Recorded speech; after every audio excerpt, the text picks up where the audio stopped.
Hello friends, I am Dr. Suchita Vishwakarma, Assistant Professor from Department of Management, School of Management Sciences, Lucknow.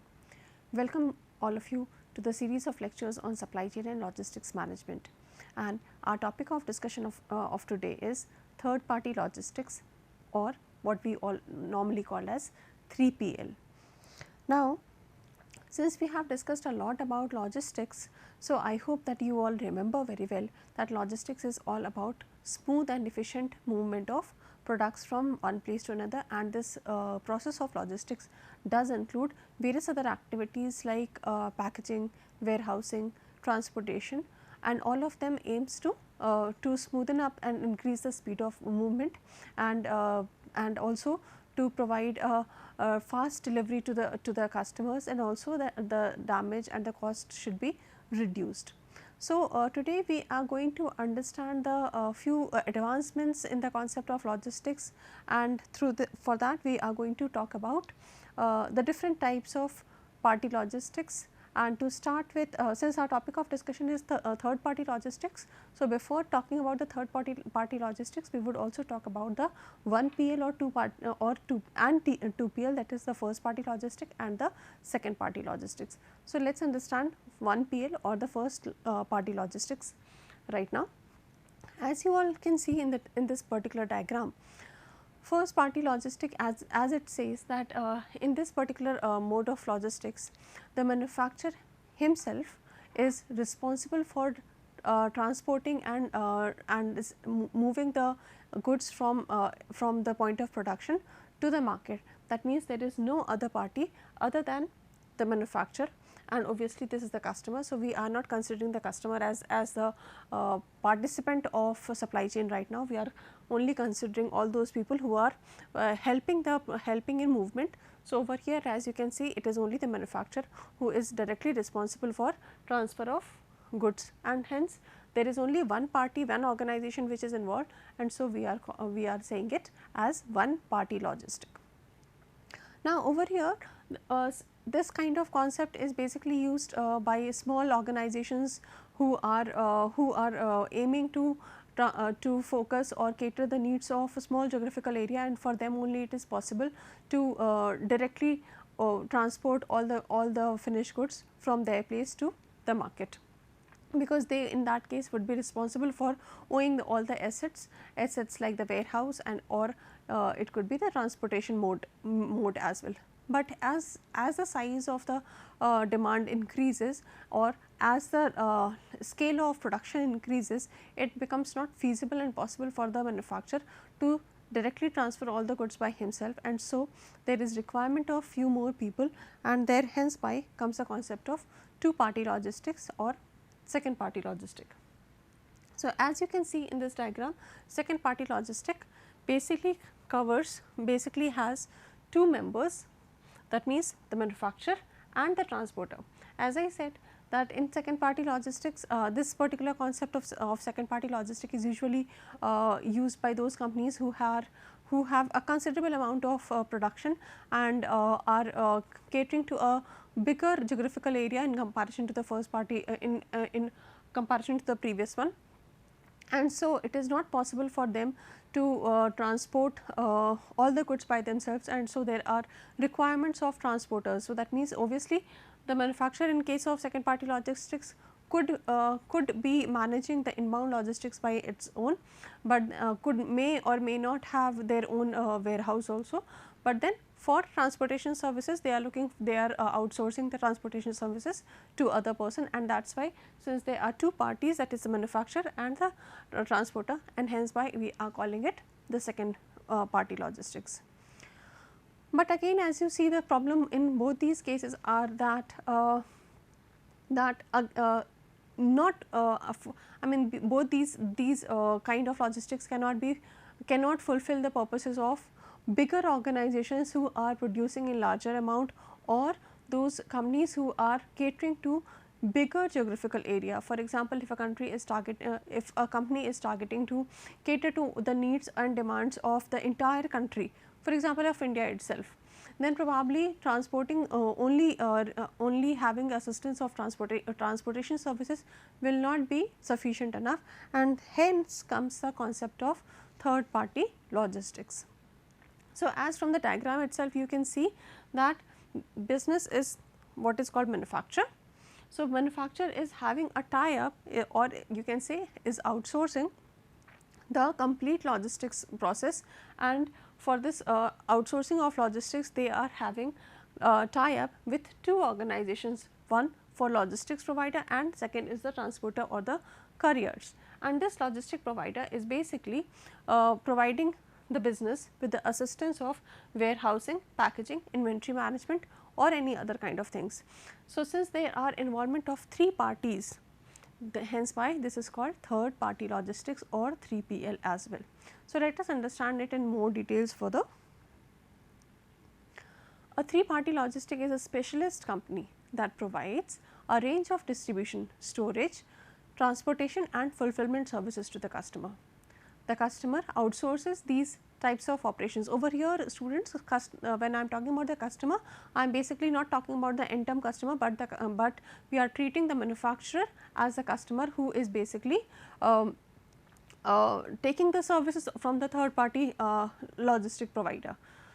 So, the customer outsources these types of operations to the 3PL business and relies on the 3PL provider to offer end to end management of specific services. So, as we saw in the previous diagram also that the manufacturer was taking the help of two organizations, one was basically responsible for logistic services and one was for transportation, and so this basically will give a leverage to the organization, that is the manufacturer, to focus on its own competencies and focus on the production process only, and will not get engaged into providing the supporting services.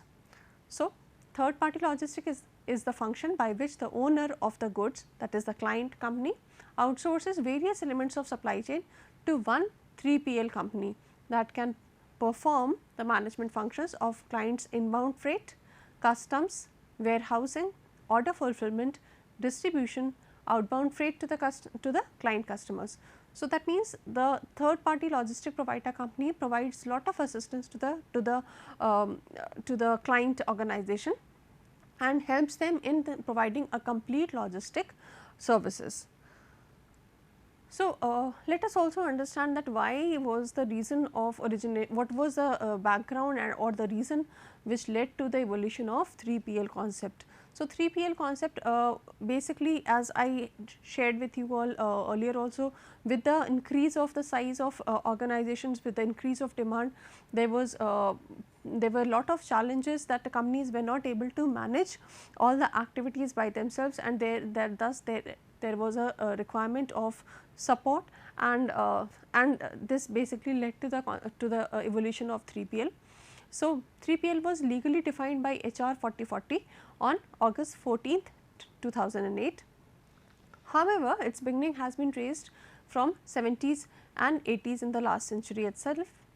The trend to outsource logistics to third party took off in 1980s after the Motor Carrier Act was passed. This act basically imposed within the revoked from the trucking industry, and basically led to freedom of all these transportation companies to extend to increase their services, extend their services to logistics services as well, and that's the reason that 3PL companies came into existence.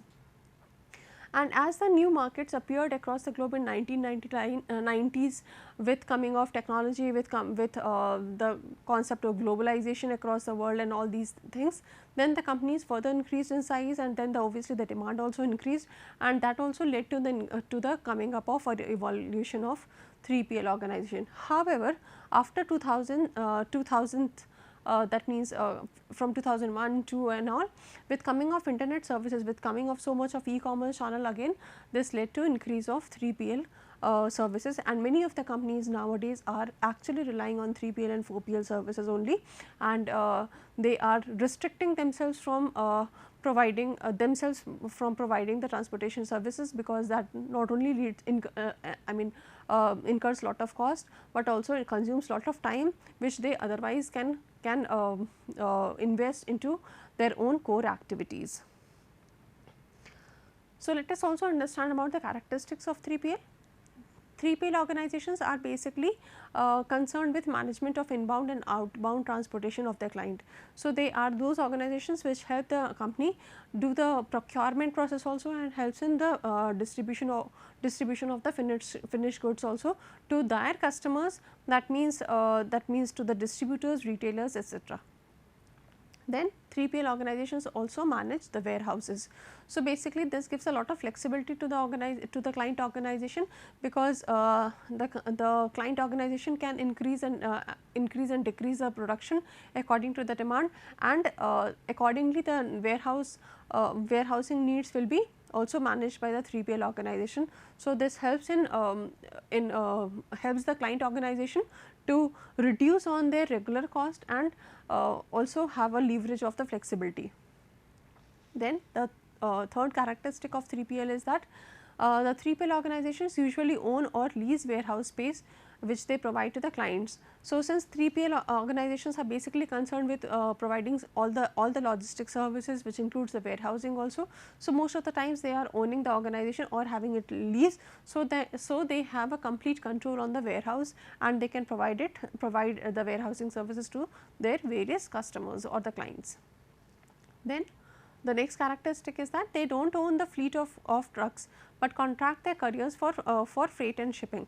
So, obviously the 3PL organization is since more into logistics, and they are not much into transportation, because transportation services are run parallelly with the logistic services. So, most of the time they take assistance of the other organization for transportation services, for any kind of shipping requirements or whatever. So, and the basic aim of 3PL organization is to maximize speed and efficiency and proper asset utilization. So, why asset utilization? Because obviously any 3PL organization does not cater to the need of one client only, they cater to the need of many customers. So, that is the reason. And when we had studied and discussed about warehousing, we had discussed that most of the time only 70 to 80% of the warehouses are normally engaged, and most of the time it is so that 15 to 20% of the warehouses remains unutilized. So, that also is one factor that 3PL takes in consideration, that by offering their services to multiple clients, they are able to optimize on the asset utilization. Now, moving ahead, these are the services of 3PL organization, and as we have discussed earlier also, the services include warehousing, inventory management. Now, inventory management is basically any kind of stock, and any kind of stock does mean the raw material, the work in progress goods, the finished good, any kind of tools, ancillary products, anticipated products, anything that is required by the client organization. So, basically these 3PL organizations also help the client organization to manage inventory in terms that how much inventory is required, and what is the frequency of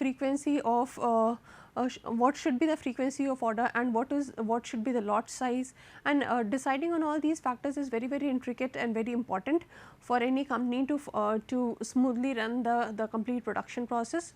So, these are the services which are provided by 3PL organizations. Then the next service provided is shipping and receiving. The 3PL organizations, with assistance of the transportation company, is responsible for proper shipping, proper packaging, proper stacking up of all the inventories, and also ensuring that that all the goods are received by the client's customer.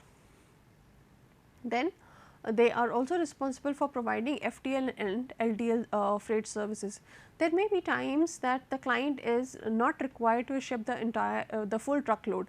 They are having lesser demand, and so there is a need to transport the goods in smaller quantity, and so the 3PL organization tries to manage the contract by providing them the flexibility of opting between the full truckload and the less than truckload. Then picking and packaging is also one of the services provided by 3PL. So, picking and packaging basically means that they are responsible for loading and unloading, and in between if they are required to do the maybe secondary packaging or tertiary packaging, they also do that, so that the products do not get damaged and there is a smooth flow of the movement of the product as well, and the I mean the complete process is also done in a proper manner. Then customs clearance, obviously if the if the client company is required to send their products to for the purpose of export, or if they are getting it certain raw materials imported, then also the custom clearance is one of the responsibility of 3PL organization. That means clearing up the taxes, meeting up the documentations, and then ensuring that the products are received at the dock or the yard, and then probably getting it shipped and getting it shipped again and loaded again, and all these things are responsibilities of 3PL organization. Now, cross docking is also one of the concepts which is the responsibility of 3PL organizations. So, cross docking, as we have discussed earlier also, cross docking is a concept where the organization, the client organization tries to bring their product to one so called warehouse, not exactly warehouse, but kind of or you can say kind of distribution center, where they keep their inventories for less than 24 hours, and they try to collaborate or connect with all the their customers who can come and collect the products, maybe finished goods from that cross docking center within 24 hours. So, this basically smoothens up the process for both the product producer and the customer, and there is a lesser requirement of warehouse. So, it also helps the company to reduce on the cost also, and there is a lesser requirement of loading unloading, because this cross docking itself act as a provides a space for loading, unloading and everything. So, this basically cross docking is a facility provided by 3PL organizations too. Then reverse logistics is also one of the services provided by 3PL. So, we have already discussed about reverse logistics in detail. So, reverse logistics means the kind of logistics, the movement of goods from customer to retailer, retailer to distributor, distributor to manufacturer, and then back to supplier. So, that means the returning of the return movement of the goods, and we had discussed that return movement usually takes for products which are either sent back from the customer to the supplier or manufacturer for the purpose of refill or exchange, or maybe return for example, the product may not be of good quality, so it was returned, or maybe something which is of can be recycled, for example, the cardboard packages, the wooden packages, or some bottles or cylinders which are sent for the purpose of recycling. Even exchanges, if I am exchanging certain product, so that also has to be sent back to the manufacturer for use or proper disposable. So, this is reverse logistics. So, these are the various services which are provided by 3PL organizations. Now, coming to the advantages of 3PL organization, the major advantages are cost reduction. Since the company is now not required to think about that how logistics has to be done, how transportation has to be done, and they are now not required to own their own warehouses, neither are they required to own their own transportation modes. So, the cost of the client company does get reduced. The second advantage is that it scales up and down as needed. That means the client organization can increase or decrease their production, and obviously they will not have to worry about the facilities that will be required when they are increasing the production, or they will not even have to worry when they are strategically thinking of decreasing their production, and they will not have to worry about the non-utilization of assets, because nothing, they are only going to pay the amount for the amount to the 3PL for the services that they are availing. So, that provides a lot of flexibility to the client organization. Then the third advantage is that provides a better customer experience also. Since 3PL organizations are those which have lot of expertise into logistics, so they are able to provide very innovative and smooth services to the client organization, and it in turn this smooth and fast services not only helps the client organization to get benefited, but also the customers of client organization also gets benefited. Now, test new market and mitigate risk is also one of the advantage of 3PL organizations. That means any company, for example me as a company, if I am looking forward to go into enter into a new market, and I do not know that where the warehouses should be, or where how to transport the product into that new market, or how to do it. So, I need not worry, I only am required to do my own production, and then the rest of the things will be taken care by the 3PL organization. That means I will not have to worry about that whether I need to have which kind of distributors I need to have, or rather where should be the warehousing location should be, or what is the facility that I may get or may not get. So, basically 3PL organization is one which takes the risk, which shares the risk of in such situations, and helps the client organization focus on its own activities only.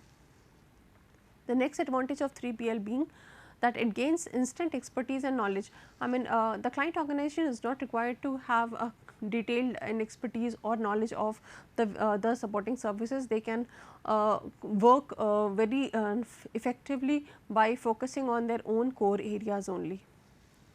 The next advantage of 3PL is that it gets a handle on international logistics. As I shared while testing new markets, any company who is looking forward for moving into foreign countries, also to abroad countries, to other countries also, for trading purpose, for exporting purpose, or for offering their products into global market, then also international logistics is something which can be handled by 3PL organization, because they have more expertise. So, it is for me as a company, it would be obviously beneficial to contact some of the 3PL service providers of the other country in which I am wanting to operate into, and get their services and get all kind of services, transportation or logistic services from them, rather than indulge into the own risk of entering into international logistics. And then obviously, since I am since the client company is focusing on the core activities only, and is not getting disturbed or engaged into other activities. So, there is more scope of providing better and better performance and better products, and so there is a scope of generating better profits also. The disadvantages are that there is a lesser control over the delivery process, since the logistics and transportation services have been outsourced. So, the client company has lesser control.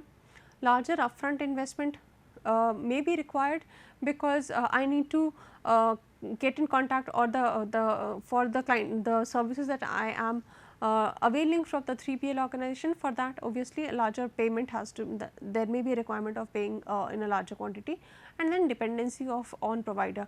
Obviously, since I am focusing on my core areas only, so that will lead to that will be one of the challenges, that I will be dependent on logistic services and transportation services to the 3PL organization. Now, coming to the current trend in 3PL, as you can see that the global third party market has valued at $1027.71 billion in 2019, and is projected to reach 1789.94 billion by 2027 at a rate of compounded annual growth rate of 7.1%. That means 3PL services are something which is now very much preferred by most of the companies.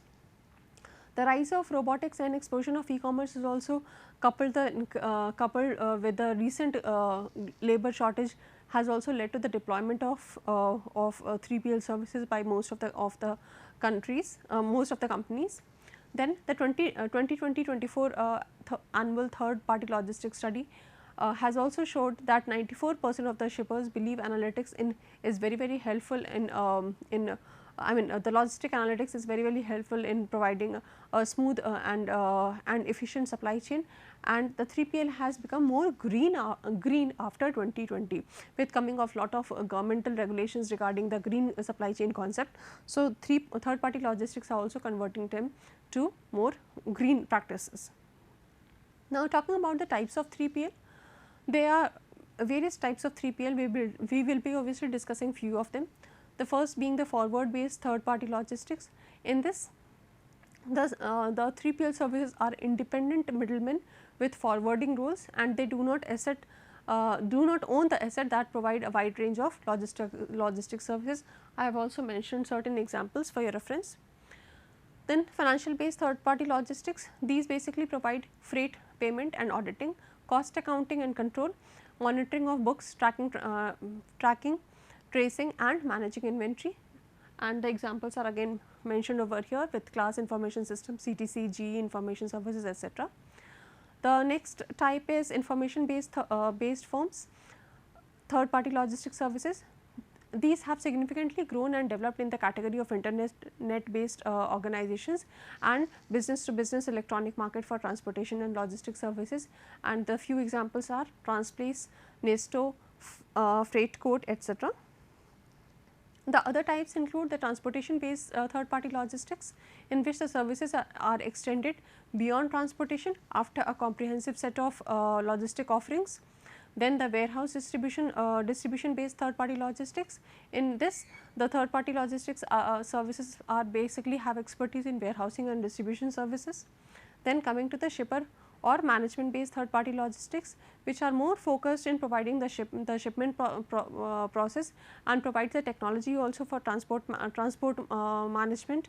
They also have more of expertise in management of carrier relations and gives information on the freight data, matrix reports, etc., and overall helps in the complete shipping process or transportation process. As you can see, the key players of third party logistics are C.H. Robinson, D.B. Schenner, DHL, FedEx, Kongen Nagel, Nippon Express, Panalpia, World Transportation. There are obviously many, but I have named a few which are very prominent. For further details, you can refer to these sources and for more understanding. Thank you.